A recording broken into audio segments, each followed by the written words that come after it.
ये हर भारतीय के लिए सीना चौड़ा करने वाली तस्वीर है। अंतरिक्ष में गूंज उठे हम, चंद्रयान का गान लिए, चांद तिरंगे रंग में रंगा, नई एक पहचान ली। मोदी कहते हैं ये परिवारवादी बनाम मोदी की लड़ाई। प्रधानमंत्री जी का चेहरा रह गया है क्या आज? ये 23 हो, 25 हो, 50 हो, दगे कारतूस है। दगे कारतूस चलते नहीं। बिहार सरकार को माफी मांगना चाहिए, बिहार पुलिस को माफी मांगना चाहिए। राजा का बेटा राजा नहीं बने। प्रजापति के पैर छूते थे तो अखिलेश यादव को हराऊंगा, समाजवादी हारेगा, लोकता जीतेगी।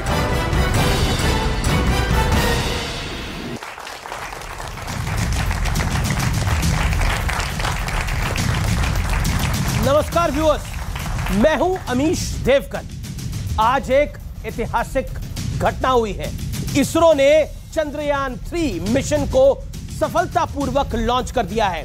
यह हर भारतीय के लिए सीना चौड़ा करने वाली तस्वीर है, क्योंकि भारत चंद्रमा पर अंतरिक्ष यान उतारने वाला चौथा देश बनने के बेहद करीब है।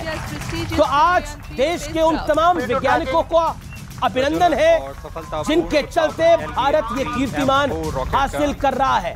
अंतरिक्ष में गूंज उठे हम, चंद्रयान का गान लिए, चांद तिरंगे रंग में रंगा, नई एक पहचान ली। मेरे भारत के वैज्ञानिक, तुम गौरव हो भारत का, ऊंचा माथा लिए खड़े हम, सच्चा एक अभिमान लिए। भारत माता की जय, ये कविता लिखी है प्रसून जोशी ने। और अब बात एक और ऐतिहासिक सम्मान की, क्योंकि कहा जाता है कि झुकती है दुनिया, झुकाने वाला चाहिए। और मौजूदा दौर में भारत पर यह बात बिल्कुल फिट बैठती है। क्यों, यह बताता हूं। दुनिया के पावर सेंटर बन चुके भारतवर्ष का ग्लोबल सम्मान जारी है। प्रधानमंत्री मोदी को फ्रांस ने अपने सर्वोच्च नागरिक सम्मान यानी grand cross of the legion of honour से सम्मानित किया है। फ्रांस में इस सम्मान की वही हैसियत है जो अपने मुल्क में, अपने देश में भारत रत्न की है। लेकिन एक तरफ 140 करोड़ भारतीयों का अभूतपूर्व सम्मान है, तो दूसरी ओर विपक्ष पीएम मोदी का अपमान करने में लगातार जुटा है। मोदी विदेश में है, लेकिन दिल्ली में बाढ़ को लेकर उनका मखौल उड़ाने की कोशिश हो रही है। और साथ ही विपक्ष मोदी हटाओ मिशन पर जारी है, लेकिन सामने मोदी के कौन होगा इसका कुछ अता पता नहीं है। जिसके लिए अब पटना के बाद बेंगलुरु में विपक्ष की एक अहम बैठक की तैयारी चल रही है। लेकिन इसी बीच पटना में बिहार पुलिस की निर्मम लाठीचार्ज में बीजेपी के एक नेता की मौत पर सियासी उबाल अभी थमा नहीं है। तो आज इन तमाम मुद्दों पर होगी जनता जनार्दन के बीच इस ऐतिहासिक दिन पर सबसे बड़ी पॉलिटिकल डिबेट, 2024 की जंग, कौन होगा दबंग। स्वागत है आपका आर पार के इस विशेष एडिशन में।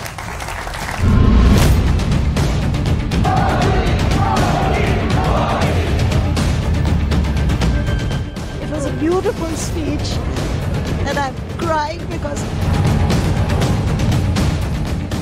एक तरफ विश्व पटल पर भारत का अभूतपूर्व सम्मान है और दूसरी ओर विपक्ष का मोदी हराओ प्लान है।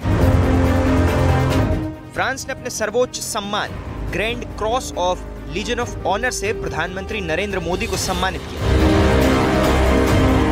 ये मोदी पहले भारतीय हैं जिन्हें फ्रांस ने सम्मान दिया है। और इसके साथ ही प्रधानमंत्री मोदी अफ्रीका के पूर्व राष्ट्रपति नेल्सन मंडेला, संयुक्त राष्ट्र के पूर्व महासचिव बुटरोस घाली समेत उन चंद लोगों की कतार में शामिल हो गए हैं जिन्हें ये सम्मान मिला है। आतंकवाद हो, कट्टरवाद हो, हर चुनौती से निपटने में भारत का अनुभव दुनिया के लिए मददगार साबित हो रहा है। लेकिन देसी सियासत का नजारा देखिए। कांग्रेस के बड़े नेता जयराम रमेश दिल्ली में बाढ़ को लेकर पीएम मोदी पर तंज कस रहे हैं और संवेदनहीनता का निचला स्तर देखिए। फ्रांस में पीएम मोदी को देखकर एक महिला भावुक हो गई, लेकिन कुछ लोग सोशल मीडिया पर इस घटना का भी मखौल उड़ा रहे हैं। and I'm crying because I'm so moved. I think he spoke from his heart. It was a lovely speech. बहुत अच्छा लगा। उधर बिहार में बीजेपी नेता की मौत के बाद सियासी आरोप प्रत्यारोप जारी। पुलिस के एक्शन के खिलाफ बीजेपी आज पटना में काला दिवस मना रही। दूसरी ओर 17 और 18 जुलाई को होने वाली विपक्ष की बैठक के लिए अब कुनबा बढ़ाकर कांग्रेस बीजेपी पर मनोवैज्ञानिक बढ़त लेने की फिराक में है। लेकिन सबसे बड़ा सवाल यह है कि मोदी के सामने विपक्ष का चेहरा होगा कौन? तो आज इसी मुद्दे पर होगी देश की सबसे बड़ी बहस। गौरव भाटिया मेरे साथ हैं, भारतीय जनता पार्टी के प्रवक्ता, उनका अभिनंदन है, जोरदार तालियों के साथ अभिनंदन करिए। मेरे साथ अभय दुबे है, कांग्रेस पार्टी के प्रवक्ता, जोरदार तालियों के साथ उनका अभिनंदन है। राजकुमार भाटी प्रवक्ता समाजवादी पार्टी के, जोरदार तालियों के साथ उनका अभिनंदन करिए। सत्य प्रकाश है मेरे साथ, जेडीयू के नेता हैं, नीतीश विचार मंच के संयोजक हैं, जोरदार तालियों से उनका अभिनंदन है। और सुब्रस्त्रा मेरे साथ है, राजनीतिक विश्लेषक है, लेखिका है, जोरदार तालियों से उनका भी अभिनंदन है। तो इस चर्चा की शुरुआत करते हैं और अभय दुबे शुरुआत आप ही से कर लेते हैं। चंद्रयान 3 सक्सेसफुल लॉन्च हुआ है, देश के लिए गर्व की बात है। फ्रांस में प्रधानमंत्री को लीजन ऑफ ऑनर अवार्ड से सम्मानित किया गया है, देश के लिए गर्व की बात है। लेकिन आपके लिए तो इस समय दिक्कत यह है कि विपक्ष के कितने नेता बेंगलुरु पहुंचेंगे, क्योंकि पटना के बाद तो 1-2 गायब हो गए। अमित जी, पहले तो समूचे देश को चंद्रयान 3 की बहुत बहुत शुभकामनाएं। भारत ने जिसकी बुनियाद 16 फरवरी 1962 में जिस संस्थान की बुनियाद रखी थी, हमने अप्रतिम सफलताएं अर्जित की है। वो पंडित नेहरू से लेकर नरेंद्र मोदी जी के नेतृत्व में, वो विक्रम साराभाई हो, होमी भाभा हो, हमारे वैज्ञानिकों को, हमारे नागरिकों को बहुत बहुत शुभकामनाएं। और समूचे विश्व में भारतवर्ष का परचम यूं ही लहराता रहे। हम उस वैचारिक और सैद्धांतिक मत भिन्नता के बावजूद सब लोग एक हैं। आपने बात की कि प्रधानमंत्री जी का सम्मान हो रहा है फ्रांस, मैं भी अभिभूत हूं देखकर, मगर जानना चाहता हूं देश में प्रधानमंत्री जी किसका सम्मान कर रहे हैं? प्रधानमंत्री जी उन लोगों का सम्मान कर रहे हैं जिनको 3 दिन पहले कहते हैं कि 70,000 करोड़ रुपए के भ्रष्टाचार में, भीषणतम भ्रष्टाचार में डूबे हुए ये अजीत पवार, उनका सम्मान करके मंत्रिमंडल के पद से नवाज रहे हैं प्रधानमंत्री जी आप। जिसको जुलाई 2021 में ईडी प्रेस रिलीज जारी करके कहती कि 826 करोड़ रुपए के स्कैम में ये लोग शामिल है और 65 करोड़ रुपए की संपत्ति जब्त की जाती है। हसन मुशर्रफ, जिस पर 1 महीने पहले ईडी 3 छापे मारते हैं और वो जब अपनी इंटरिम बेल के लिए एप्लीकेशन देते हैं, आखिरी बात कहने दीजिए, तब वो एफिडेविट फाइल करती ईडी की 40,000 किसानों का पैसा इन्होंने डाइवर्ट किया। वो प्रफुल्ल पटेल, जिस पर संगीन आरोप Bharatiya Janata party press conference लेकर लगाती है और ये कहती है कि दाऊद इब्राहिम का दायां हाथ इकबाल मिर्ची के साथ इसकी संबद्धता है और उसकी 4 फ्लोर जब्त कर ली जाती है। और प्रधानमंत्री जी उनका सम्मान करके जब पद से नवाज देते हैं प्रधानमंत्री जी, तो हमारी आस्थाएं खंडित होती है। हम कौन चाहता है बताइए? आपने कहा कि चेहरा कौन होगा, प्रधानमंत्री जी का चेहरा रह गया है क्या आज? बताइए, देश में चुनाव लड़ने के लिए भारतीय जनता पार्टी के पास चेहरा रह गया है भीषणतम महंगाई और बेरोजगारी। ठीक है जी। उस टमाटर का जो आज हमारे तड़के के लिए अनुपलब्ध है, बिल्कुल आपको टमाटर, लोगों ने जो रोजगार के अवसर आपको ज्यादा टमाटर की चिंता है या बेंगलुरु में गठबंधन की चिंता है? नहीं, देखिए, बेंगलुरु ज्यादा टमाटर की चिंता है या गठबंधन की चिंता है, बता दीजिए। जो गठबंधन इकट्ठा होगा वो इस बात पर चिंता करेगा कि किसानों की आमदनी 27 रुपए रह गई प्रधानमंत्री जी, और आपके धन्ना से 12 लाख करोड़ रुपए हो गई प्रधानमंत्री जी, 1600 करोड़ रुपए रोज वो कमाने लगा। इस बात की चिंता, टाइम लिमिट को सब लोग फॉलो करें। गौरव भाटिया का मैं रुक करता हूं, लेकिन गौरव भाटिया, अभी इनका ट्रैक जो है वो 2 हफ्ते पहले ही रुका हुआ है, जिसमें इनको सिर्फ एनसीपी में जो आपने 2 फाड़ करा दिया है उसकी चिंता है। लेकिन क्या आपको लगता है कि विपक्ष का कुनबा वो बढ़ाने की कोशिश करते हैं और आप फिर उनके पीछे लग जाते हैं, एक आध को छिटका के ले जाते हैं, लेकिन मोदी वर्सेस कौन की इस लड़ाई में कहीं आप ओवर कॉन्फिडेंट तो नहीं है? सर्वप्रथम तो मैं ये कहूंगा कि जो चंद्रयान की बात हो रही है उस पे भी तिरंगा ही था और मोदी जी से ही ये भारत की जनता उम्मीद करती है कि लाहौर पे भी अगर तिरंगा कोई फहरा सकता है तो वो श्री नरेंद्र मोदी जी हैं और हमारी सेना।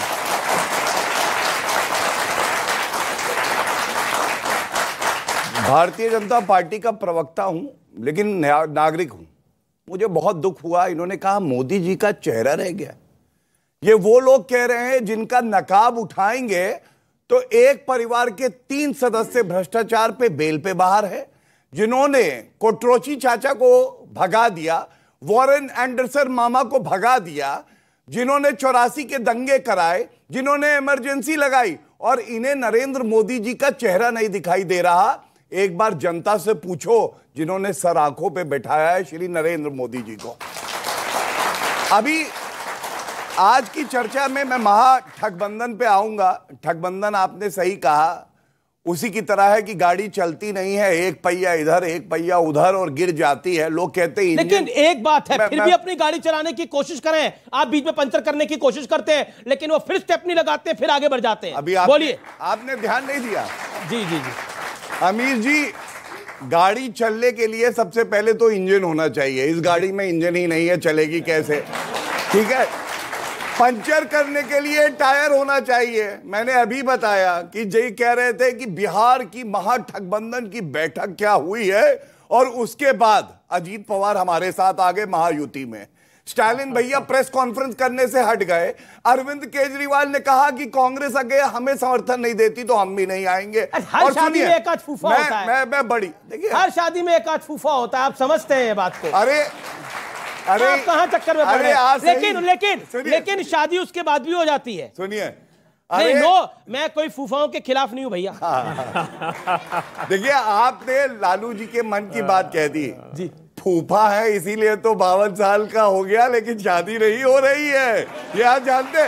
लेकिन मैं एक बड़ी बात करना चाहता हूं और इस मंच से ही करना चाहता हूं, पूरा भारत देख रहा है। राहुल गांधी विदेशी धरती पे जाके क्या बोल के आए थे? भारत का लोकतंत्र खत्म हो गया है। और अभी कल की बात है, डॉक्टर मोहम्मद बिन अब्दुल करीम अल इसा, ये मुस्लिम वर्ल्ड लीग के जनरल सेक्रेटरी हैं, ये आए भारत में। इन्होंने पता क्या कहा? मैं भारत के लोकतंत्र को और यहां के नागरिकों को सलाम करता हूं। क्यों करता हूं? भारत ने पूरे विश्व को उदाहरण दिया है कि सौहार्द के साथ मोहब्बत की दुकान कैसे लगाई जाती है, और मिट्टी का तेल लेके घूम रहे हैं भारतवासी। ये राहुल गांधी विदेशी धरती पे कहते हैं, किसी और से नहीं, बाहर वालों से ही सबक ले ले।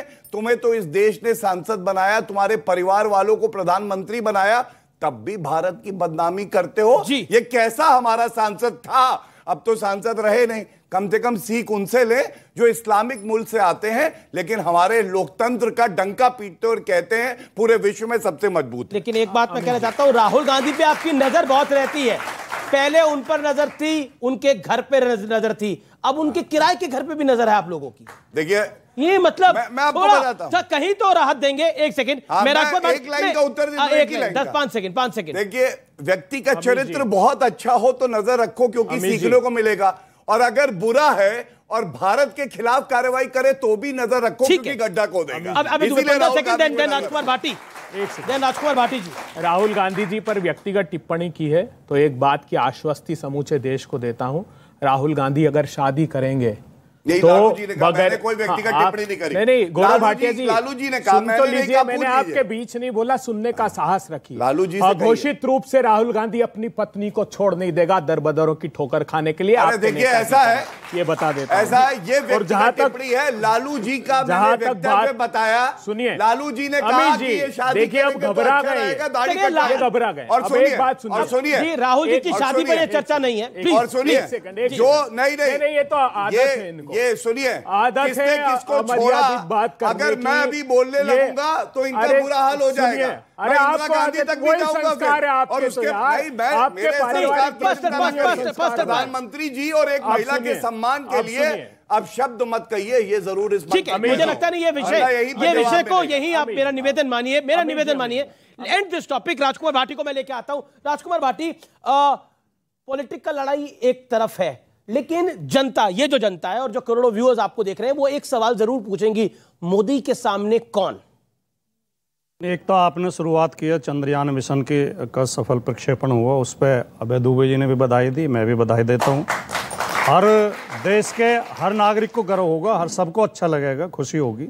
लोकतंत्र में अगर लोकतंत्र में सशक्त विपक्ष नहीं होगा, सरकार तानाशाह हो जाएगी। डॉक्टर लोहिया कहते थे जब सड़कें सूनी हो जाती हैं तो संसद आवारा हो जाती है, यानी सड़कों पर अगर विरोध नहीं होगा अब मैं आपको तो सरकारें निरंकुश हो जाएंगी। बिल्कुल, सत्ता को निरंकुश नहीं करना चाहिए, सवाल पूछना चाहिए। प्रधानमंत्री ने नई दिल्ली में बाढ़ की स्थिति के बारे में जानकारी लेने के लिए पेरिस से गृह मंत्री को फोन किया। यह अच्छा है कि उन्होंने इतनी चिंता की, जब वह अमेरिका में थे तो वो मणिपुर जल रहा था, तब कोई कॉल क्यों नहीं किया गया? उसके बाद क्या लिखा जाता है? क्या मौन व्रत ले रखा है नरेंद्र मोदी ने?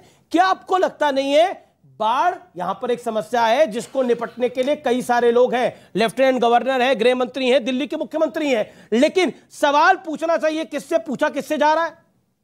नहीं देखिए, देश में जो इस समय समस्या है, आपने मणिपुर की रिपोर्ट देखी होंगी, वहां पुलिस और सेना आमने सामने हथियार लेके खड़े हैं, पुलिस और सेना दोनों आमने सामने खड़े हैं, गोली चलने की नौबत आ गई। क्या इसके लिए प्रधानमंत्री सवाल नहीं पूछा जाएगा? क्या इसके लिए गौरव भाटिया से पूछें? अगर इन्होंने कहा क्वात्रोची मामा तो याद रहे, मेहुल भाई को भूल गए। अगर क्वात्रोची मामा पे सवाल पूछा जाएगा तो मेहुल भाई पे भी पूछा जाएगा। मेहुल चौकसी और नीरव मोदी और ललित मोदी किसके कार्यकाल में भगे और किसने भगा? तीसरी बात, अगर फ्रांस में प्रधानमंत्री का सम्मान हो रहा है तो फ्रांस में राफेल डील के सौदे की जांच भी हो रही है, यह भी सवाल उठाया जाएगा। एक सेकंड, ओके, मैं गौरव भाटिया, आपका रिप्लाई मस्ट है, 30 सेकंड में रिप्लाई, देन मैं शुभराष्ट्र और बाकी मेहमानों के पास जाता हूं। जी देखिए, ऐसा है कि राजकुमार भाटी से यह सवाल नहीं पूछा जाएगा, लेकिन अखिलेश यादव से जरूर पूछा जाएगा कि ये बताओ, 5.5 मुख्यमंत्री में आधे मुख्यमंत्री थे, मुजफ्फरनगर दंगा होता है, जल रहा होता है, और सफाई महोत्सव में ऋतिक रोशन का डांस चल रहा होता है, ये अखिलेश यादव से पूछा जाएगा। अभी इन्होंने सुनिए अभी, अरे राजकुमार भाटी से यह सवाल नहीं पूछा जाएगा, इनसे नहीं पूछा जाएगा, अखिलेश यादव से यह पूछा जाएगा। अखिलेश भैया, मुझे यह बताना, वर्दी के रसूख की बात तुम्हारा प्रवक्ता करता है, जब आजम खां के भैंसे ढूंढने वर्दी जाती थी और महिला सुरक्षित थी तो क्या होता था, ये जरूर बताना। और ये राजकुमार भाटी से नहीं पूछा जाएगा, यह अखिलेश यादव से पूछा जाएगा। ओपी राजभर कहते हैं समाजवादी पार्टी फिर से टूटने वाली है क्योंकि शिवपाल चाचा नाराज है, और ये वो पार्टी है भैया, आम जनता के लिए जगह कहां है? पहली सीट आप याद करिए, मुलायम सिंह यादव जी श्रद्धे राष्ट्रीय अध्यक्ष होते थे, अखिलेश यादव मुख्यमंत्री थे, शिवपाल यादव प्रदेश अध्यक्ष थे, राम गोपाल यादव लीडर राज्यसभा और चीफ स्पोक्स पर्सन थे, अक्षय यादव, तेज प्रताप यादव, धर्मेंद्र यादव। अरे भैया, आम जनता की जगह है पूरा। सुनिए, ये परिवारवाद की बात उठा रहा हूं मैं, और इसमें आपको दिक्कत नहीं होनी चाहिए, आप कोई परिवारवाद की मुझे दिक्कत नहीं है, मैं कह रहा हूं आप पूरे परिवार का नाम लेंगे, कार्यक्रम भी है हमारा भाई, आगे भी बढ़ाना है, इसलिए मैंने 30-40 है, अभी तो 8 ही नाम लिए, अभी तो 30-40 हो गए। लेकिन इतनी ऑडियंस बैठी है और करोड़ों लोग आपका शो देख रहे हैं जी। अगर बीजेपी के प्रवक्ता गौरव भाटिया पूरे शो में एक भी गंभीर बात कह दें तो 1000 रुपए इनाम। चुटकले छोड़ेंगे, इधर उधर भागेंगे, अनर्गल आरोप लगाएंगे, चरित्र हनन करेंगे, गंभीर बात कोई नहीं कहेंगे। अरे आप ये भूल जाते हो कि आप सरकार में हो, आपसे सवाल पूछे जाएंगे, हमारा अधिकार है सवाल, बिल्कुल सवाल आपका अधिकार, सवाल पूछेगी, लेकिन आप जवाब देना नहीं चाहते, आपके पास जवाब नहीं है, मणिपुर में जवाब नहीं है। एक मिनट सुनिए, 10 साल पुराना मुजफ्फरनगर को उठाना है, मैं करूंगा, वर्तमान के मणिपुर का जवाब नहीं है। दिल में लग जाएगा तीर। अब आप देखिए, मैं बताता हूं, ये गंभीर बात नहीं है, ये गंभीर बात नहीं है। मैंने क्या मुद्दा उठाया? एक्टिंग भी साथ के एक्टिंग भी चलेगी, चुटकले तो चलेंगे, एक्टिंग भी। ये डांस का शो नहीं है, सीधे होके गंभीर होके जवाब दो। नाचने के लिए नहीं आते हो, नाचने के लिए नहीं आते हो भैया। डांस तो अखिलेश यादव कर रहे थे, इंडियन आइडल में जाओ डांस दिखाना तो। सुनिए, जनता ने क्या हाल कर दिया हमने देखा जी। गंभीर बात यह है, मैंने जब ये बात उठाई महिला अस्मिता की, लड़के हैं, लड़कों से गलती हो जाती है, रेप ही तो किया है, गलती हुई है, ये कहते थे। गंभीर सवाल की बात करी भाई, एक सेकंड, गंभीर बात होनी चाहिए, एक सेकंड। ब्रजभूषण जेल में है, मैं आऊंगा। ब्रजभूषण जेल में है, ये पूछो। राजकुमार भाटी, गौरव भाटिया, आरोपियों की FIR है, ब्रजभूषण जेल में है। ओके, सत्यप्रकाश मिश्रा, मेरा सवाल है, बहुत बात हुई, गंभीरता से बात होनी चाहिए, तो एक गंभीर सवाल मेरी तरफ से भी और जनता की तरफ से भी, भाई आपकी तरफ से एक सवाल पूछ रहा हूं मैं। गंभीर सवाल है, मोदी वर्सेस कौन है? ये बड़ा गंभीर सवाल है, गंभीरता से इसका जवाब दीजिए। अमिश देवगन जी, मोदी इतने भारी चल रहे हैं इस देश पर कि मोदी वर्सेस पूरी जनता है। आप इस चीज को समझिए, मैं आपके सवाल पे आ रहा हूं, आप इस चीज को समझिए। मोदी के खिलाफ 63% वोट पिछले चुनाव में भी है, और सारी विपक्ष की पार्टियां जो अलग अलग राज्यों में मजबूत हैं, वो सब 23 जून को बैठी थी। सिर्फ 303 में से 40 सीट कम कर देंगे, मोदी की सरकार तो नहीं बनने वाली। और ये हिंदी हार्टलैंड से कर देंगे। अगर सीटें यहां पर खड़े रहने से 40 यहां कम हो जाती, समझिए आप इस चीज को, आप एक सेकंड सुनिए ना, सवाल काउंटर सवाल सुनिए, आप ही की बात को आगे बढ़ा रहा हूं। आपने बोला कि देखिए 63% वोट मोदी के खिलाफ था। अब आप मुझे बताइए, ममता बनर्जी का दिल्ली में कितना प्रतिशत वोट है? और बताइए लालू यादव का उत्तर प्रदेश में कितना प्रतिशत वोट है? अब शरद पवार का बंगाल में कितना प्रतिशत वोट है? आप कमाल की बात करते हैं, अलग अलग जोड़ रहे हैं ना, अलग अलग हिस्से में। ममता बनर्जी वेस्ट बंगाल में अपनी छवि तो है, उनकी सरकार वहां तो है, उनकी सीटें वहां हैं, वो बढ़ेंगी। बंगाल में ममता का मुकाबला किसके साथ? एक सेकंड, बंगाल में ममता का मुकाबला किसके साथ? बंगाल में ममता का मुकाबला किसके साथ? बीजेपी के साथ। अखिलेश यादव का मुकाबला और बहुजन समाज पार्टी का मुकाबला किसके साथ? बीजेपी के साथ। अब ये बिहार में जेडीयू आरजेडी का मुकाबला किसके साथ? बीजेपी के साथ। महाराष्ट्र में उद्धव ठाकरे शरद राव पवार का मुकाबला किनके साथ? बीजेपी के तालमेल के साथ। अब सुनिए, बात पूरी सुनिए। अब आप मुझे बताइए कि इस पूरे, जिसको आप केमिस्ट्री मार रहे हैं, ये अर्थमेटिक में कैसे तब्दील होगी? एक अर्थमेटिक आपके सामने है, अखिलेश यादव और मायावती दोनों साथ में आए, हश्र क्या हुआ? आप जिस मॉडल की बात कर रहे हैं उस मॉडल की चर्चा अभी है नहीं। चर्चा सिर्फ इतनी है कि विपक्ष की तमाम पार्टियां जिस राज्य में जो मजबूत हैं, एक दूसरे का हाथ थामकर इस भारी सरकार जो बहुत भारी चल रही है, महंगाई पे भारी चल रही है, बेरोजगारी पे भारी चल रही है, और ये जनता वर्सेस मोदी की लड़ाई चलेगी। क्या ये जनता वर्सेस मोदी की लड़ाई है? और मोदी कहते हैं ये परिवारवादी बनाम मोदी की लड़ाई है। अभी हाल ही में जो बिहार में हुआ, क्या वो जनता वर्सेस सत्ता की लड़ाई नहीं थी? जब लोग मार्च कर रहे थे, शांतिपूर्ण तरीके से मार्च कर रहे थे, तो किसने लाठीचार्ज किया? कहने को आप बीजेपी के कार्यकर्ता कह सकते हैं, क्या वो सिर्फ बीजेपी के कार्यकर्ता थे या वो उस प्रदेश की जनता भी थे? और सिर्फ मैं बिहार तक की अपनी बात को सीमित क्यों रखूं? क्या मोदी वर्सेस जनता है, या मोदी कहते हैं कि मोदी बनाम परिवारवादी हैं? सवाल मेरा बहुत सीधा है। मोदी वर्सेस जनता अगर होगी भी तो वर्सेस में भारी कौन पड़ेगा, ये तो चुनाव दर चुनाव हम देख रहे हैं। और ये कोई नई बात तो नहीं कह रहे हैं अमित जी। जो भी पक्ष सत्ता में होता है, सत्ता के खिलाफ या सत्ता के साथ जनता रहती है। जनता ही तो हमेशा चुनाव लड़ती है। आप मुझे बताइए, ऑडियंस में इतने सारे लोग बैठे हुए हैं, क्या आज तक इस देश में सिर्फ केवल पॉलिटिकल पार्टीज ने चुनाव लड़ा? इस देश में हमेशा जनता चुनाव लड़ती है।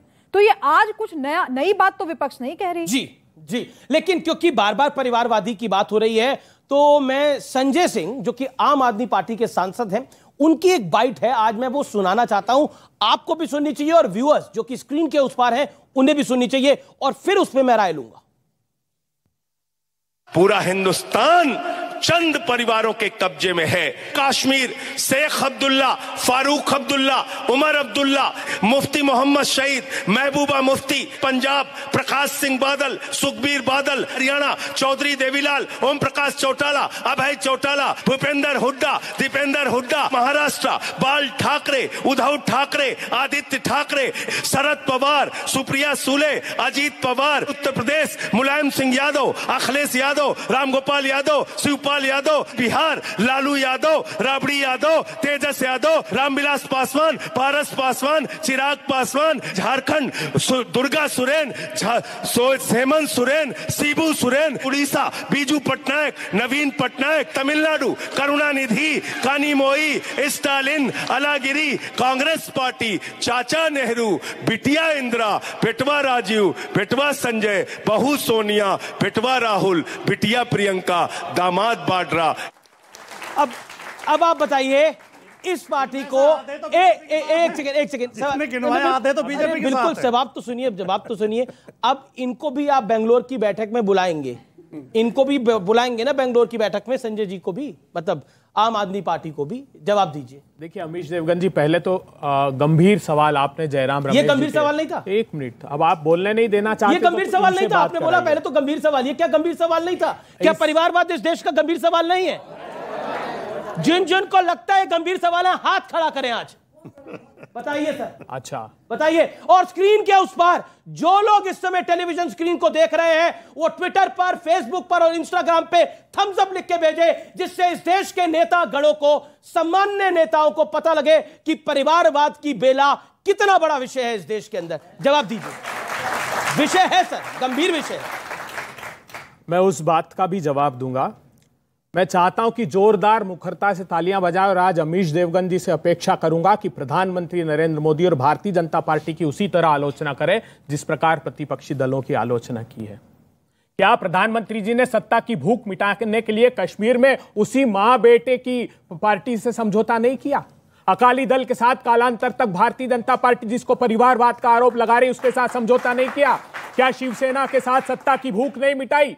क्या आप खिलाफत करेंगे सिंधिया परिवार की जो पीढ़ी दर पीढ़ी भारतीय जनता पार्टी में उस जिनको नेतृत्व दिया जा रहा है? क्या रमन सिंह के बेटे को लोकसभा का चुनाव नहीं लड़ाया गया? क्या पीयूष गोयल के पिताजी केंद्रीय मंत्री नहीं थे? क्या धर्मेंद्र प्रधान के पिताजी नेतृत्व भारतीय जनता पार्टी का नहीं करते थे? क्या राजनाथ सिंह के पुत्र को विधानसभा का टिकट देकर नेतृत्व प्रदान नहीं किया? अरे प्रधानमंत्री जी, ये कांग्रेस पार्टी परिवार नहीं परंपरा है, गांधी परिवार नहीं परंपरा है त्याग और बलिदान की। वो वंश नहीं, विचारधारा है भारत की प्रगति और उत्थान की। जिन्होंने अपने प्राणों को आहूत कर दिया, उनको इस प्रकार बदनाम मत कीजिए। दूसरी बड़ी बात मैं बताना चाहता हूं, आज इन्होंने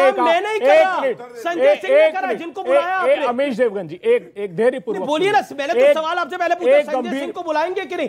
आम आदमी पार्टी को बुलाएंगे नहीं बुलाएंगे? देखिए, भारतीय जनता पार्टी प्रधानमंत्री जी जिस पर 70,000 करोड़ का आरोप लगाकर 3 दिन बाद शामिल कर ले, हमसे एक मिनट अमीश जी, मैं एक गंभीर सवाल देश के सम्मुख रखना चाहता हूं। अभी 2 बातें की। प्रधानमंत्री जी, दिल्ली जलमग्न होकर डूब रहा है, मणिपुर जल रहा है और पेरिस में आपका दिल मचल रहा है। क्यों, मैं बताता हूं आपको। दिल्ली की परिस्थिति है, एक मिनट जी, 8 साल हो गए, ये मैं नहीं कह रहा हूं, एलजी कह रहे हैं, 8 साल हो गए 530 किलोमीटर की हमारे यहां पर जो सीवर की लाइन है पेरिफेरल, और 90 किलोमीटर की ट्रंक लाइन है। 8 साल से उसकी डीसिल्टिंग नहीं हुई है, 8 साल से उसकी डर्ट नहीं निकाली गई, जिसका परिणाम है कि प्रधानमंत्री जवाब ले लेते हैं। इसका दायित्व किसका है? प्रधानमंत्री जवाब ले लेते हैं। 1 मिनट, मणिपुर में 4,000 ऑटोमेटिक राइफल। गलत बात है। नहीं, गलत बात नहीं, आपने लगातार बोला सर। 3 मिनट, 1 मिनट सुनिए। मणिपुर में 4,000 ऑटोमेटिक राइफल लूट ली। अभी परिवारवाद पे रहिए और दिल्ली पे रहिए, जवाब सुनिए। और पेरिस में आपने जो पीएम के बारे में बोला, वहां के उद्योग देखिए, एक सेकंड, का घर बना दिया प्रधानमंत्री जी ने, एक शब्द बोला नहीं, की तरह अपना पैर एक विषय पर रखिए तो मजबूती आएगी। ओके, जवाब। पेरिस में प्रधानमंत्री ने जो बोला, आपने अभी जी एक बहुत अच्छी बात पूछी। ये विरोधाभास महागठबंधन में इतना है। आम आदमी पार्टी जो कहती थी लालू प्रसाद यादव, मुलायम सिंह यादव, शरद पवार, सोनिया गांधी, राहुल गांधी भ्रष्ट हैं, आज सब एक साथ इकट्ठे हो गए। ये डर अच्छा है क्योंकि मोदी जी का डर है, भ्रष्टाचारी डर रहे। और सबसे बड़ी बात है, दुख की बात यह है, कांग्रेस पार्टी उस टीएमसी को बुला रही है जिसने कांग्रेस के वर्कर को मारा है। आप सोचिए, कांग्रेस के वर्कर, उनके परिवार वाले थूकेंगे इस कांग्रेस पार्टी पे कि हमने जान।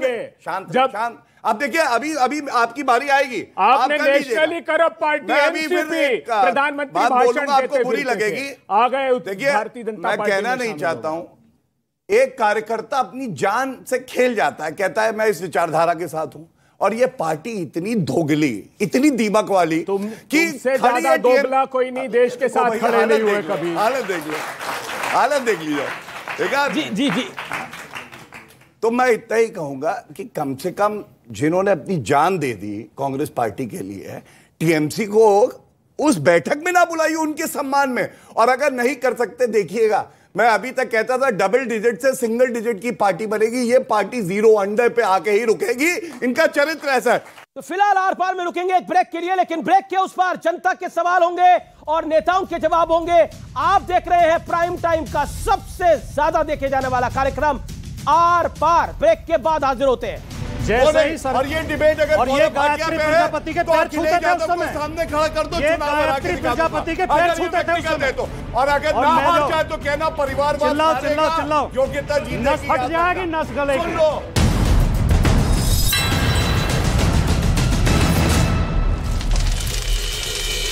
जैम लग गया।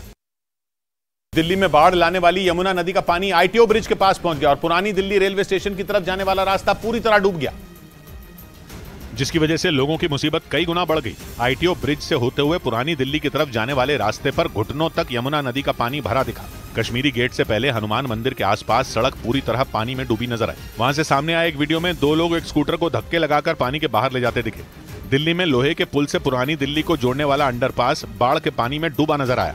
हालांकि दिल्ली पुलिस ने बैरिकेड लगाकर ट्रैफिक को पहले ही रोक दिया था। तमाम बड़े नाले हैं ऐसे, वो यमुना में जाकर मिलते हैं और यमुना अब खुद उफान पर चल रही है। ये अंडरपास लोहे के पुल से इधर पुरानी दिल्ली को जोड़ता है। आईटीओ इलाके में सड़कों पर पानी भरने से कई जगहों पर लोगों को ट्रैफिक जैम से जूझना पड़ा। यमुना के बढ़े हुए जलस्तर की वजह से कुछ ऐसा ही हाल दिल्ली के पॉश इलाके सिविल लाइंस में भी दिखा। बाढ़ के पानी में सड़कें समंदर बन गई तो गलियों से दरिया बहता दिखाई दिया और कुछ लोग बाढ़ के पानी में अपना सामान निकालते दिखे। घरों के निचले हिस्से में पानी भर जाने से लोगों को दूसरी मंजिल पर शरण लेनी पड़ी। सिविल लाइंस इलाके में रिंग रोड पर पानी भरने से मजनू का टीला को कश्मीरी गेट आईएसबीटी से जोड़ने वाली सड़क पूरी तरह बंद हो गई। बाढ़ से प्रभावित ये इलाका मुख्यमंत्री अरविंद केजरीवाल के आवास और दिल्ली विधानसभा से महज 500 मीटर की दूरी पर है। वहीं दिल्ली के निगम बोध घाट इलाके में तो हालात और ज्यादा खराब दिखे। वहाँ बनाई गई गौशाला पूरी तरह पानी में डूब गई, जिसके बाद काफी मुश्किल से गायों को वहाँ से निकाला जा सका।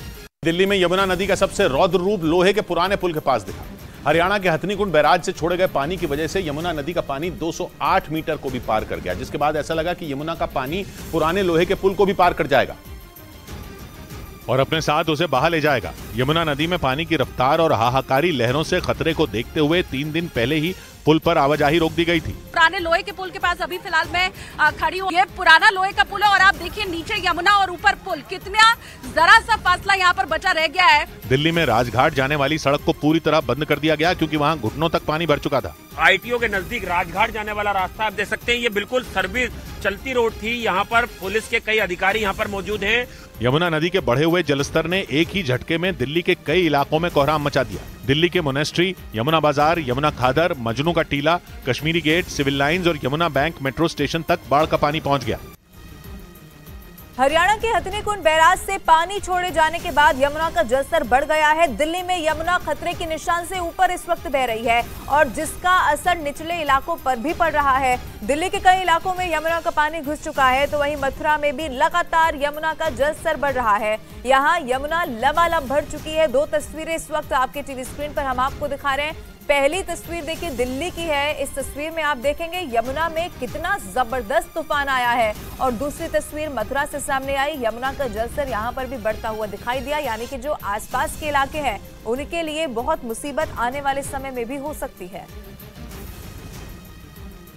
दिल्ली में आई बाढ़ की वजह से पीने के पानी का भी बड़ा संकट आ सकता है क्योंकि 3 वाटर ट्रीटमेंट प्लांट में यमुना नदी का पानी भर गया, जिससे उन्हें बंद करना पड़ा। दिल्ली सरकार के मुताबिक इन प्लांट के बंद होने से दिल्ली के कई इलाकों में पानी की सप्लाई कम हो जाएगी, जिसका मतलब यह हुआ कि यमुना के पानी में डूबती दिल्ली में यहां के लोग प्यासे रहेंगे। यमुना नदी का पानी बढ़ने से दिल्ली में वजीराबाद, चंद्रावल और ओखला वाटर ट्रीटमेंट प्लांट पूरी तरह बंद कर दिए गए, जिसके बाद मुख्यमंत्री अरविंद केजरीवाल ने अधिकारियों के साथ वजीराबाद वाटर ट्रीटमेंट प्लांट का दौरा किया और हालात का जायजा लिया। अगले 1-2 दिन लोगों को पानी की दिक्कत हो सकती है। हालांकि तीनों वाटर ट्रीटमेंट प्लांट से बाढ़ का पानी निकालने की कोशिश की जा रही है ताकि उन्हें दोबारा शुरू किया जा सके। लगातार हो रही बारिश और हरियाणा के हथनीकुंड बैराज से पानी छोड़े जाने के बाद यमुना का जलस्तर बढ़ चुका है। इस वक्त दिल्ली में यमुना खतरे के निशान से ऊपर बह रही है और जिसकी वजह से रिहायशी इलाकों में भी पानी भर गया, जहां सैकड़ों घर पानी में डूबे हुए दिखाई दिए, जहां एनडीआरएफ की टीम लोगों को सुरक्षित बाहर निकालती हुई भी नजर आई। वहीं दिल्ली के कुछ इलाकों में सड़कें तो नजर ही नहीं आ रही हैं, लेकिन सरकारी दफ्तरों तक में भी पानी जा घुसा है। दिल्ली परिवहन निगम के दफ्तर में भी कई फीट तक पानी घुस गया। ये 2 तस्वीरें इस वक्त आपके टीवी स्क्रीन पर आप देखिए। पानी पानी इस वक्त पूरी दिल्ली दिखाई दे रही है, कोई ऐसा इलाका नजर नहीं आता जहां पर पानी ना हो। दूसरी तस्वीर डीटीसी दफ्तर में भी सैलाब आ गया। दिल्ली के कई इलाकों में आई बाढ़ की वजह से ट्रैफिक रूट में भी बदलाव कर दिया गया। यमुना नदी में उफान की वजह से कई जगह सड़कों पर पानी भर गया, जिससे उन्हें बंद करना पड़ा, जिसके बाद दिल्ली पुलिस ने ट्रैफिक रूट में बदलाव का दिशा निर्देश जारी कर दिया। क्योंकि दिल्ली के कई इलाकों में सड़कें समंदर बन गईं, जिसकी वजह से ट्रैफिक रूट में बदलाव कर दिया गया।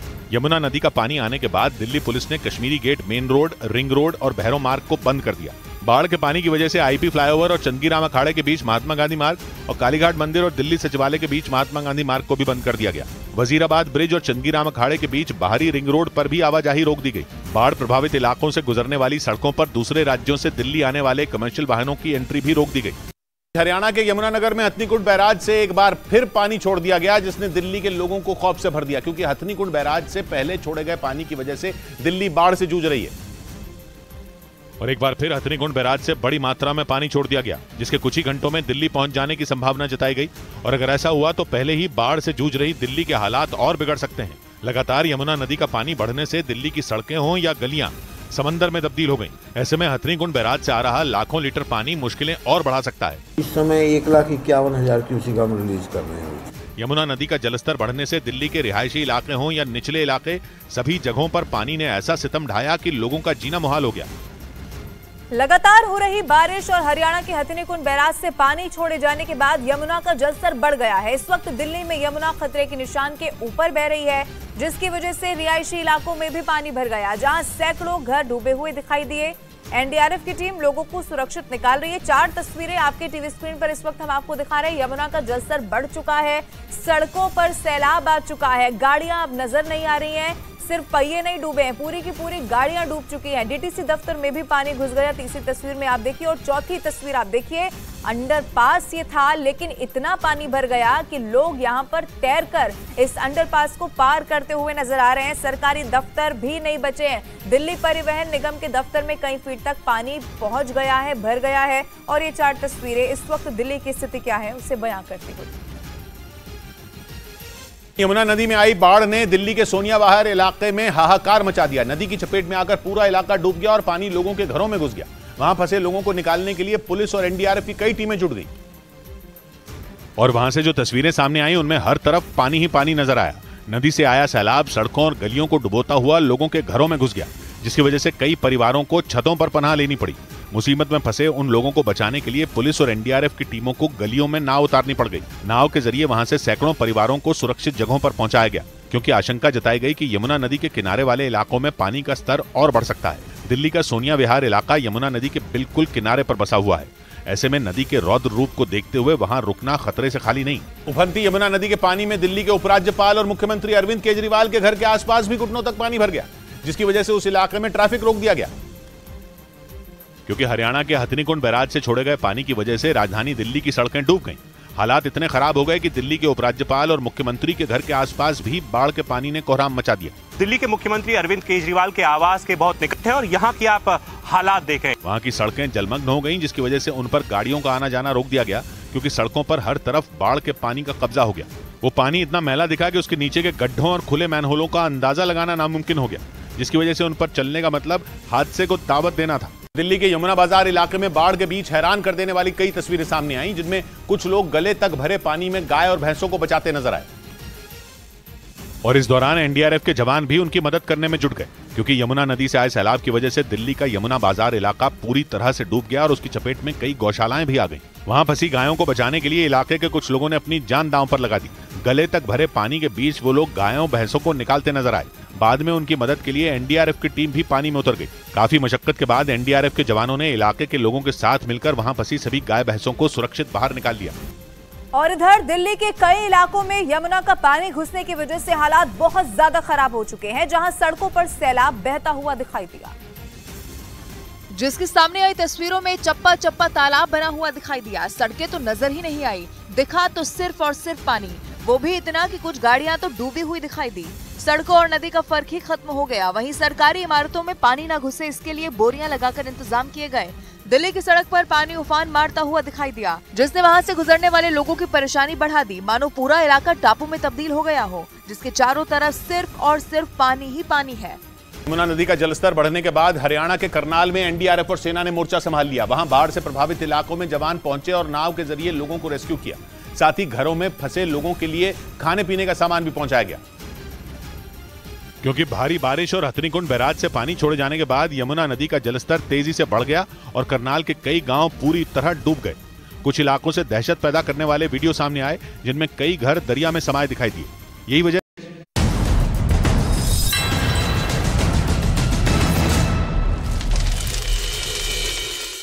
वेलकम बैक व्यूअर्स, आप देख रहे हैं आर पार न्यूज 18 इंडिया पर। अब मैं रुक करता हूं आपका सत्यप्रकाश जी। क्या आपको लगता है ये जो परिवारवाद की बेला है, इसको एक समय पर नीतीश बाबू ने भी बहुत उठाया है, लेकिन अभी वो तमाम परिवारवादी पार्टियों को इकट्ठा कर रहे हैं और उसके एक तरह से मुखिया बनने का प्रयास कर रहे हैं, तो ये जो एक बड़ा बदलाव है, इसके पीछे क्या कारण है? अमिश देवगन जी, ये लोकतंत्र है। लोकतंत्र में जो लोग चुनकर जनता द्वारा आ जाते हैं, उनको अगर आप तरह तरह के तोहमत लगाएंगे इस तरह की, तो वो ठीक नहीं है। मैंने अगर क्या लगाया तो नहीं, आप संजय सिंह किसकी नेता है? पे आ रहा हूं मैं, संजय सिंह किसकी नेता है? मैं संजय सिंह जी पे तो आ आप रहा हूं। मेरे पे तो मत करिए भाई। संजय सिंह जी, मैंने तो नहीं बोला। मैंने बोला क्या? मैंने तो नहीं बोला भाई, संजय जी ने बोला। दोबारा दिखा दीजिए भाई। मेरे इशारे में आप नहीं है। हाँ, तो फिर आपने बोला ना आप हम पे तोहमत लगाएंगे। मैंने नहीं बोला, प्रधानमंत्री मोदी, संजय जी ने बोला। प्रधानमंत्री मोदी जी ने भी ये बात कई बार कही है, और सच्चाई ये है कि भारतीय जनता पार्टी के चारों तरफ जो पार्टियां थी और हैं, वो भी सब परिवारवादी हैं, और भारतीय जनता पार्टी के अंदर इतना परिवारवाद भरा पड़ा है कि अगर उसकी फेहरिस्त बनाई जाए तो इन परिवार से बहुत लंबी हो जाएगी। बिहार में आरजेडी और जेडीयू की सरकार है। कल जो एक लाठी डंडे से मारकर पुलिस ने एक जो जिनके जान ले ली है, उसके ऊपर आप एक भी बात, अब एक भी शब्द नहीं बोले। मैं बोल रहा हूं जी, अभी आप एक भी बोले नहीं है। और मैं ये कहना चाह रहा था कि जब बीजेपी की अगर वहां सरकार होती तो तेजस्वी यादव डाक बंगला चौराहे पर छाती पीट रहे होते कि बीजेपी की सरकार ने जान ले लिया एक इंसान की, लेकिन आपने उस पर एक भी शब्द नहीं बोला। और अभी मैं यही बोल रहा था कि कोई कितना भी काबिल है राजतंत्र में, लोकतंत्र में। मेरा नाम मुर्तजा है। मुर्तजा जी, आपको जानकारी नहीं है, भरत जी नाम के व्यक्ति जो जहानाबाद के हैं, वो उस व्यक्ति जो मृत पाए गए उनके साथ थे, और बीजेपी ने जो भगदड़ मचाई, भी कार्यक्रम शुरू नहीं हुआ था। और ये वीडियो सुन लीजिए पूरी बात, और ये वीडियो जनता दल यूनाइटेड के राष्ट्रीय अध्यक्ष माननीय श्री ललन जी ने ट्वीट करके पूछा है भाजपा से कि इतनी बड़ी झूठी पार्टी, इतना बड़ा झूठ कि लाश पर राजनीति कर रहे हैं। वो व्यक्ति कार्यक्रम शुरू होने के पहले, आंदोलन शुरू होने के पहले जब भीड़ जा रही थी, वहां पे गिर के मृत पाए गए, और उनके परिवार के प्रति पूरी सहानुभूति और बहुत दर्द है हमें।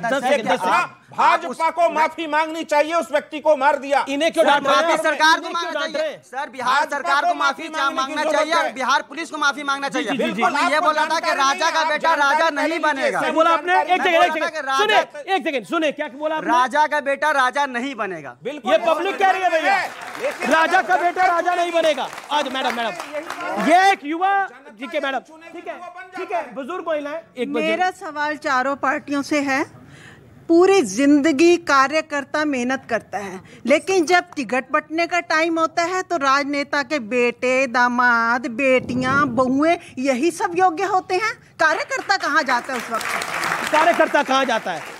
ओके, ये बहुत अच्छा पॉइंट है। और देखिए, ये सवाल शुभराष्ट्रा किसी को ये कोई नेता नहीं है, ये पब्लिक है, और यही लोग आगे जाके वोट भी करते हैं बाहर जब वोट डालना होता है।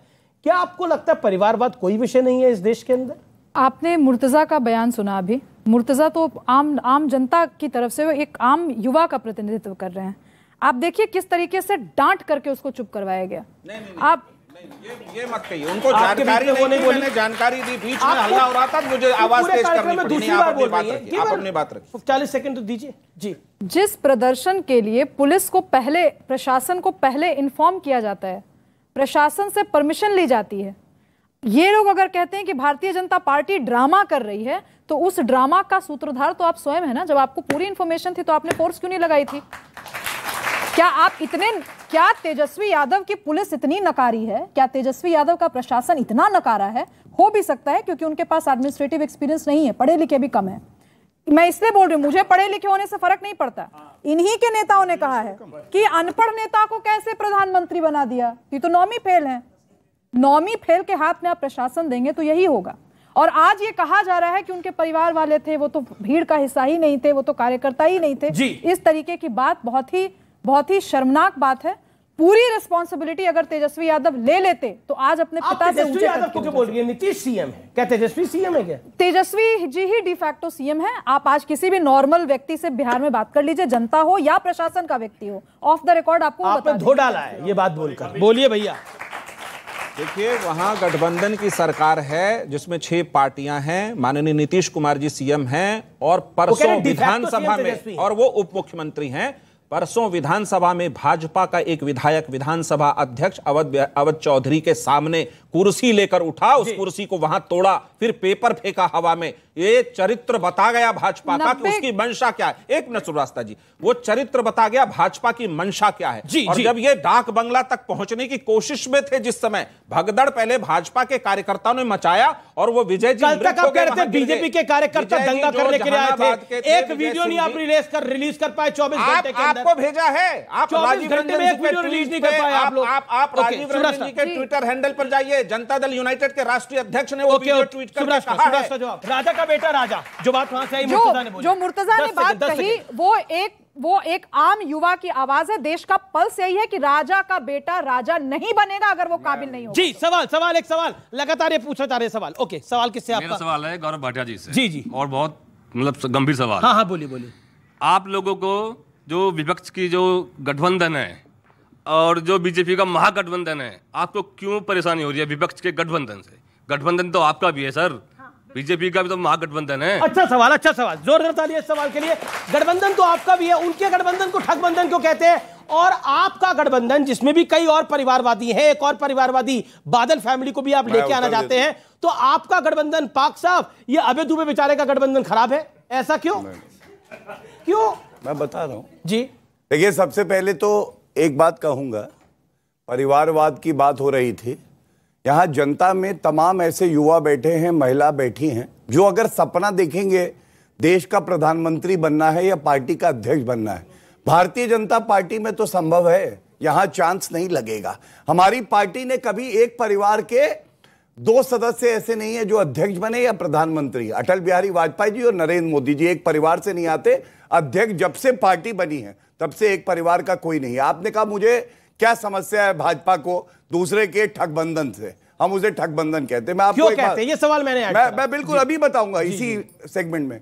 भाई साहब, मैं एक बात बता दूं, ये 23 हो, 25 हो, 50 हो, दगे कारतूस है। दगे कारतूस चलते नहीं है। और विरोधाभास देखिए, मैं लेके आया हूं। ये कह रहे थे दोषारोपण तो 27 जुलाई को उठ गई, 23 जून को बैठक, 27 को बेचैनी, 5 दिन में 9 मंत्री को शपथ दिलाया। दहशत की राजनीति, डर हुआ, मोदी जी को लग गया। एक बात बताइए, हर बार अगर इस तरह से कोई बीच में बोलने लगेगा, ये क्या उचित तरीका है? ये इनकी घबराहट दिखाता है, इनको डर लगता है। भाजपा का प्रवक्ता दहाड़ेगा, मुझे चूहे की तरह छुपना पड़ेगा, इसलिए उसके बाद मोदी जी ने रात में दबे पांव एनसीपी में सेंध मारा। लोगों को मंत्री का शपथ दिला दिया। जनाब एक बात बताइए, एक सेकेंड, आप घर में एक साथ रहते हो, मैं एक सवाल पूछ रहा हूं, आप लोग घर में एक साथ रहते हो, अब ये आप लोग बहने हैं दोनों? जी, तीनों आप बहने हैं। अब आप एक साथ रहते हो, मैं एक सवाल करता हूं, अब इनको मन करे कि ये छोड़ के चले जाए, तो दोष इनका है क्या? इनका दोष है या इनका दोष है? जोत किसका है? अरे पार्टी, आपका एक पार्टी टूट गई, आप कमाल का लॉजिक दे रहे हैं। जुलाई को सीधा चुनौती दे रहे हैं, डरा रहे हैं कि आपको ईडी अच्छा ठीक है, जवाब गारंटी ले रहे हैं, भ्रष्टाचार के लिए ऐसा मत कराइए, सुन नहीं सकते। बोलिए। 3 अगस्त 2017 का ये ट्वीट है, लालू प्रसाद यादव इनके साथी हैं। उन्होंने कहा नीतीश सांप है, जैसे सांप केचुल छोड़ता है वैसे ही नीतीश भी केचुल छोड़ते हैं हर 2 साल में। अब ये देखिए, ये तो मैं जेडीयू का ही लेके इस बार आ गया। हेमंत विश्व शर्मा ने मोदी जी के बारे में क्या कहा? ट्वीट दिखाऊं? अपनी बारी में बता लीजिएगा। मोदी जी के बारे में हेमंत विश्व शर्मा ने हत्यारा कहा है, हत्यारा शब्द कहा है, बताओ, दिखाओ ट्वीट। और हेमंत विश्व शर्मा अपनी टाइम पे बोलिए ना सर, आप अपनी टाइम पे बोलिए ना सर। घबराहट क्यों? आप अपनी टाइम पे बोलिए, वो अपनी टाइम पे बोलिए। टाइम कम देते हैं। इन्होंने ये चीटिंग कर ली, साइड में देखा ये ट्वीट तो जेडीयू का लेके आए हैं, तो घबरा गए। ये जेडीयू के ऑफिशियल हैंडल से ट्वीट है। इन्होंने कहा कि फेक पेपर बहुत लेके चलते हैं आजकल। फेक पेपर चेक कर लीजिएगा। फेक एक ही आदमी है जिसका नाम है नरेंद्र मोदी लाठी वाले। ओके, गौरव भाटिया, धन्यवाद। गौरव भाटिया, देखिए, सबसे पहले तो बिहार की जनता और बिहार के युवा इनको कोसते हैं। आपको मालूम है क्यों? जब वहां परीक्षा होनी थी, अभ्यर्थी जो आए, इन्होंने क्या कहा कि बाहर से आएंगे क्योंकि बिहारी जो है वो योग्य नहीं है। बिहारी वो जो है देश चला दे, पूरी दुनिया चला दे, वो है बिहारी। पहले तो बिहार की ताली बजाइए, बिहारी इस बार देश चलाएगा, बिहारी सत्ता बदलेगा 2024 में और इस बार देश चलाएगा, बिहार से निकलेगा ये क्रांति। ओके, मतलब नीतीश बाबू पीएम बनेंगे? नीतीश बाबू इस देश की सरकार जरूर बनाएंगे, सरकार जरूर नीतीश बाबू पीएम बनेंगे? नीतीश बाबू इस देश की सरकार जरूर बनेंगे। अरे नीतीश बाबू पीएम बनेंगे क्या? देखिए वो, अरे बोलिए हाँ या ना। वो किसान बोल ही नहीं सकते, आप ही बोल दीजिए मेरी। आप बोलिए ना। वो किसान जिसकी मोदी जी ने आमदनी 27 रुपए रोज कर दी है, वो इस देश का प्रधानमंत्री? ये गलत बात है, सवाल का जवाब। वो युवा जिन 12 करोड़ के रोजगार छीन लिए, वो बनेगा? आपको अभी मेरे साथी ने कहा 15 लाख का, प्रधानमंत्री जी ने बाद में कहा जुमला है। आप जानते हैं क्या किया इन लोगों ने? 5200 करोड़ रुपए बीते 3 साल में इलेक्टोरल बॉन्ड से अपने अकाउंट में चंदे के नाम पर ले लिए। और इलेक्टोरल बॉन्ड क्या जानते हैं आप? इन्होंने एक संशोधन करा 2024। आप नहीं चाहते। 2024 में पूरी जनता कह रही है, मैं कह रही हूँ, मोदी जी का चेहरा प्रत्यक्ष है। आपसे एक घंटे से पूछ रहे हैं कि अपोजिशन में कौन सा चेहरा होगा, कृपया जवाब दीजिए। अब तो बता दीजिए अबे जी, कौन होगा चेहरा? मोदी के बनाम कौन? देखिए ये सवाल 2004 में भी पूछा गया था, जब टावरिंग पर्सनालिटी अटल बिहारी वाजपेयी थे, तो कहा था उनके सामने आखिर लड़ेगा कौन? प्रतिपक्षी दल सब साथ में आए और भारत की प्रगति, समृद्धि और उत्थान के लिए एक साथ लड़े। और किसी को नहीं पता था कि मनमोहन सिंह जी प्रधानमंत्री होंगे, और 10 वर्ष तक उन्होंने भारत की प्रगति का मार्ग प्रशस्त किया। उन 10 वर्षों में देश को क्या मिला जानते हैं आप? 15 करोड़ किसानों को उनकी भूमि का अधिकार जो 100 साल से नहीं मिल पाया था, वो मनमोहन सिंह की सरकार ने दिया। 86 करोड़ लोगों को भोजन का अधिकार दिया, 14 करोड़ लोगों को वन में निवास करने वालों को उनके आजीविका का और भूमि का अधिकार दिया, करोड़ों बच्चों को उनकी शिक्षा का अधिकार दिया। अधिकार संपन्न भारत का निर्माण किया। आज मैं पूछना चाहता हूं भारतीय जनता पार्टी से, आपने इन 9 वर्षों में क्या दिया प्रधानमंत्री जी? 12 करोड़ लोगों के रोजगार छीन लिए, 84 करोड़ लोगों की आमदनी छीन ली प्रधानमंत्री जी। आप कहते थे आपदा में अवसर ढूंढिए, महामारी की विभीषिका में इस देश के 142 लोगों ने 30 लाख जवाब ले लेते हैं। जब अपने आप में आत्मविश्वास होता है, आपको पता है जनता आशीर्वाद देगी, तो डंके की चोट पे कहते हैं पुनः श्री नरेंद्र मोदी जी भारत के यशस्वी प्रधानमंत्री बनेंगे, 303 सीटों से ज्यादा आएंगी, आप देख लीजिएगा। इन्होंने दूसरी बात कही कि नरेंद्र मोदी जी ने क्या किया।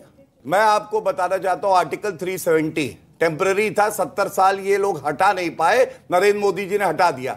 जवान जो है बुलेट प्रूफ जैकेट मांग रहा था, ये दे नहीं पाए और नरेंद्र मोदी जी ने दे दी। 1 रैंक 1 पेंशन, पीएफआई को बैन लगा दिया, जिनसे आपने समर्थन लिया है। भव्य राम मंदिर बनाएंगे, जब हमने पढ़ लिया तो बना के दिखाया। किसानों की बात करते हैं, 11 करोड़ किसान परिवार है, जो 2,25,000 करोड़ रुपए सीधा उनके अकाउंट में गया है। Direct benefit transfer 27 lakh crore रुपए सीधा अकाउंट में, और नरेंद्र मोदी जी वो है अकेले सब पे भारी है, जो आज प्रभु ऐसे भार से मुक्त रोक सको तो रोक लेना। अकेले सब पे भारी है राजकुमार भाटी, मोदी अकेले सब पे भारी है। सवाल लूंगा मैं, मोदी अकेले सब पे भारी है, राजकुमार भाटी जवाब। जब ये कहते हैं, एहसान दिखाते हैं कि 2,14,000 करोड़ रुपए किसानों को दे दिया था। किसानों की फसल जब सड़ गई थी, 1 रुपया इन्होंने, जब इनकी सरकार को लात मारी जनता ने और भगा दिया, वो भूल गए। ये घास की रोटी खिला रहे थे बुंदेलखंड में, बातें कर रहे हैं। जवाब लेते हैं, एहसान करते हैं, एहसान करते हैं। गौरव, जिस समय की ये बात कर रहे हैं, अभी पानी पी के कोस रहे थे, उस समय ये उसी पार्टी के प्रवक्ता होते थे, समाजवादी। भैया देखा, समाजवादी और आज गर्व है मोदी जी का प्रवक्ता हूँ, ऐसे यादव परिवार का नहीं जहाँ वंशवाद का कीड़ा लगा हुआ है, यही तो गर्व है। आपके गर्व को तो अच्छा एक बात बताइए, जब मैं प्रवक्ता था तब तो आपको मौका भी नहीं मिलता था, आपको तो धन्यवाद देना चाहिए मुझे, धन्यवाद देना चाहिए। आपका बीच में आप तो तब आते भी नहीं थे।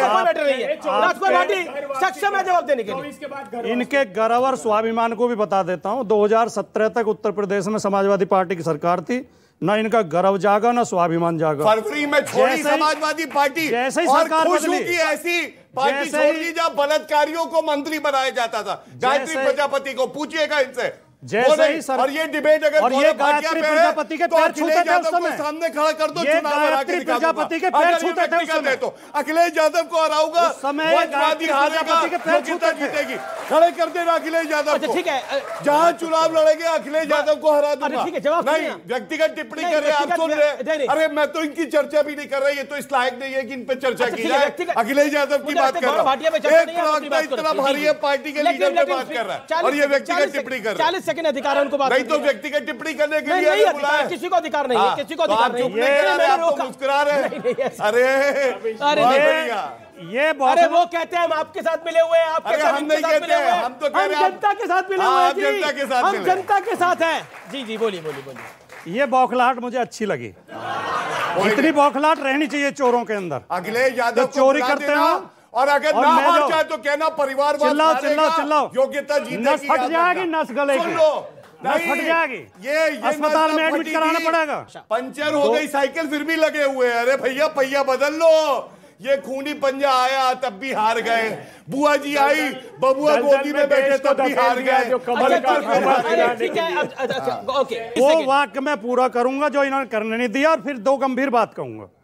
2017 में जैसे ही सरकार बदली समाजवादी पार्टी की, ये तुरंत सरकार में चले गए और बीजेपी की सरकार हटेगी, ये फिर पैर छूने के लिए यहीं आएंगे, दावा कर रहा हूं मैं आपसे। अब अमीश जी 2 सवाल उठे, 2 आपका नंबर आएगा, नंबर आएगा।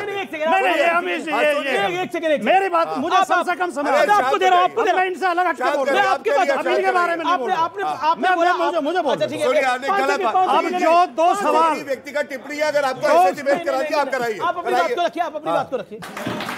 जब 2 बड़े बात करते हैं, छोटे मोटे बच्चे बीच में नहीं आते। जिस अखिलेश यादव का ये नाम ले रहे हैं, उनके पास जाएं और पूछें कि मेरे स्वर्गीय पिताजी और मैं गौरव भाटिया, वरिष्ठ अधिवक्ता, उनकी गर्दन बचाई है कि नहीं, वरना जेल में चक्की पीसिंग होते अखिलेश यादव। याद रखना ये बात, याद रखना ये बात, उनका वकील था मैं। अब दूसरी बात को रखिए। आपने पूरी डिबेट में आपने कोई डिबेट ना छोड़े, मेरा निवेदन है, पूरी डिबेट में आपने 2 मिनट 2 सवाल उठाए थे, मैं उनके जवाब देना चाहता हूं केवल। एक तो आपने ये कहा कि ये सारी पार्टियां जो इनके अलग अलग राज्य में इनके वो असर है, तो इनका वोट परसेंट मिलकर मोदी जी से ज्यादा नहीं होता, मोदी जी के ज्यादा है। दूसरा एक चेहरे का सवाल उठा। देखिए, एक तो मैं आपको बहुत ईमानदारी से कह रहा हूं कि चाहे मोदी जी सामने हो, चाहे नीतीश कुमार हो, अखिलेश जी हो, वोट देने वाले तो यही लोग हैं। ये इनके मन बदलते रहते हैं, सरकार अच्छा काम करती है वोट देते हैं, सरकार नहीं करती है वो सरकार को हरा देते हैं। आप तमाम लोगों का मैं शुक्रिया अदा कर रहा हूं, लेकिन माता जी कुछ कहना चाहती है। बात कहूंगी, मैं वर्षों प्रवासी रही हूं, मुझे पता है वहां जब अखबार छपती थी, देश के भ्रष्टाचार की एक कोने में खबर होती थी, लोग हमारा गला पकड़ लेते थे, प्रश्न पूछते थे। मैं गर्वित हूं, भारतवासी वंशी किस तरह से प्रसन्न है, मोदी जी की जय जयकार कर रहे हैं, और एक महिला रो रही है, ऐसे ही हमारी आंखों में आंसू आते थे। आज हम मोदी जी पे गर्वित हैं। ओके, ये देखिए, ये पब्लिक का कहना है, ये पब्लिक का कहना है।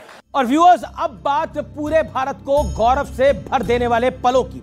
14 जुलाई 2023, इस तारीख को नोट कर लीजिए, क्योंकि इस दिन भारत ने एक बार फिर चांद की तरफ उड़ान भरी है। हमारा चंद्रयान 3 140 करोड़ देशवासियों की प्रार्थनाओं के साथ चांद की तरफ आगे बढ़ा है।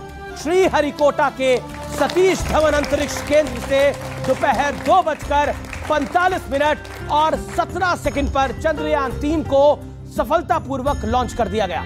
अगर सब सही रहा तो अगस्त के आखिर में चंद्रयान 3 का रोवर लैंडर की मदद से चांद पर अपने विश्व विजयी कदम बढ़ा देगा। आपको बता दें कि चंद्रयान 3 जब चंद्र पर उतरेगा तो भारत ऐसा करने वाला चौथा देश बनेगा। इससे पहले अमेरिका, रूस और चाइना ही चांद तक पहुंच सके हैं। आपको वो तस्वीरें जरूर याद होंगी जब साइकिल पर, बैलगाड़ी पर रॉकेट और सैटेलाइट के हिस्से लॉन्च पैड तक पहुंचाए गए थे। आपने ये कार्टून भी देखा होगा जब भारत मंगल मिशन पर काम कर रहा था तो कैसे उसका मजाक उड़ाया गया था। लेकिन आज उन सभी so called elite space club को अपने उस भद्दे कार्टून पर काफी शर्म महसूस हुई होगी, क्योंकि भारत के चंद्रयान 3 की कुल लागत सिर्फ 615 करोड़ आई है। यानी जितने बजट में हॉलीवुड ब्लॉकबस्टर एंड गेम बनी थी, उस बजट में भारत 4 बार चंद्रयान मिशन पूरा कर सकता है। यह है हमारी काबिलियत। 2008 में लॉन्च हुआ चंद्रयान 1, दुनिया का पहला मून मिशन था जिसने चांद पर पानी के सबूत दुनिया के सामने रख डाले थे। इसलिए चंद्रयान 3 से न सिर्फ भारत को बल्कि समूची दुनिया को बहुत सी उम्मीदें हैं और आप सबकी तरह मुझे भी पूरा भरोसा है कि हमारा चंद्रयान न सिर्फ इतिहास बनाएगा बल्कि पूरी दुनिया की उम्मीदों पर खरा भी उतरेगा। इसलिए आज का दिन बेहद खास है। वंदे मातरम, जय हिंद। और फिलहाल इस कार्यक्रम को यही समाप्त करते हैं। नमस्कार।